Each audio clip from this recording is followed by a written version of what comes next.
There's some reporting that that might be coming, an indictment at least. Hush money isn't illegal, nor is an affair, but he allegedly falsified business records over the legal fees tied to the hush money. Bob Driscoll's here, former deputy assistant attorney general. Look, I get that we got Al Capone on tax evasion, right? That's sort of the idea here. But really? Yeah, I mean, this is, in my view, unless there's more than is publicly reported, this is so thin as to be anorexic. And in some ways, I mean, it will make Trump pay some legal fees to deal with it. But I mean, what we're talking about is a misdemeanor false business records case, unless they can tie it to, that it was made to facilitate another felony. The legal analysis I've seen from people who are in favor of this prosecution, you're kind of holding up statutes to the light and looking at watermarks.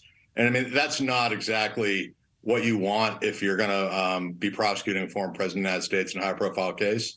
Yeah, so I don't know if they're going to actually have the guts to do it. Yeah, and then it becomes, if you're holding up the statues to see the watermark, then it sort of becomes an idea that it becomes nakedly political. You pointed out, to indict a former president of the United States, there has been historically a very high bar for that. Andrew Johnson, violating the Tenure of Office Act, was not indicted, although the evidence was pretty clear. Richard Nixon, Watergate, certainly could have been indicted had he not been pardoned. Bill Clinton, perjury, obstruction of justice over the Lewinsky scandal, big issues there, was not indicted as well. Has there traditionally, and Donald Trump has blown up all traditions, but has there traditionally been a sort of presidential prerogative or some kind of deference shown, not to the man, but to the office when it comes to criminal investigations? I think practically there has to be. I mean, I don't think anyone sets out to say, I'm going to hold the president to a lower standard than anyone else. But I think where it comes in is usually to bring a prosecution in good faith, you have to think you have a good chance of conviction.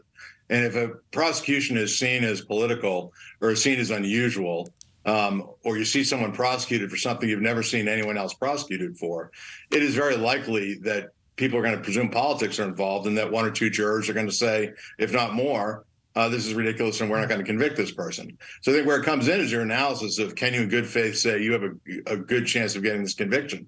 And I think even the prosecutor that quit and wrote the book acknowledged that they might not be able to convict on this. He just wanted to be able to prosecute anyway because he thinks Trump's a bad guy, which traditionally has not been a high enough standard. You have to be able to say that you think there's a good faith reason to believe this person not only is guilty of the crime charged, but will be convicted. And on something this novel and this thin, I think it's arguable it probably helps Trump more than it hurts him, frankly, because whatever else comes along after this, once you've got one that seems illegitimate, it's easier to tell everybody that every other case is illegitimate.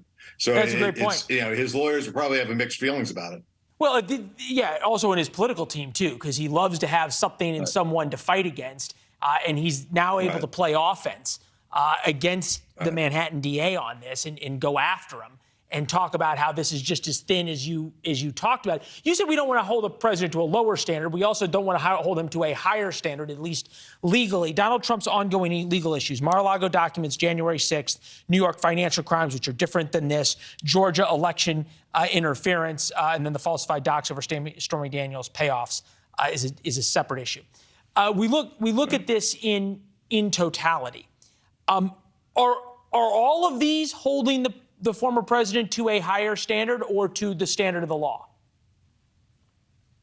Well, I think it depends on what the prosecutors do. I mean, it's all speculation at this point as to what's going to come out. I think DOJ, to a large extent, from what I can tell, they recognize that the worst outcome for them is not to indict the former president. The worst outcome is to indict him and lose. And so they have to be confident if they're going to bring a case that they're going to win. And it's, you just hear rumblings. No one knows exactly what they have. No one knows exactly what grand jury testimony has been of all the witnesses. But from the outside, it still does not seem like a clear-cut violation anywhere, as much as that frustrates people who dislike the former president to a great extent. It is very hard to have a cogent elevator pitch of here's what he did and here's three elements of this crime, and it's easy to understand. Every one of those cases you mentioned seems to have problems. as an outside observer. That's fascinating. The worst thing's not to indict, but to indict and lose.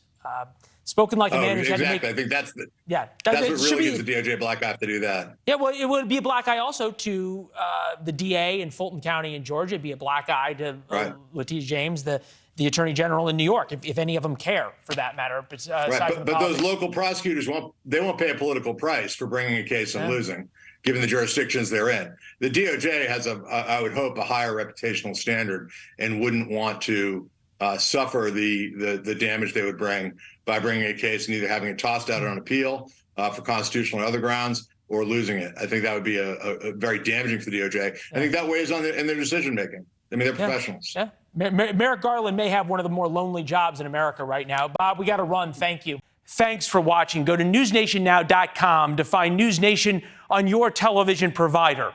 And don't forget to subscribe. Click the red button to get more of NewsNation's fact-driven, unbiased coverage.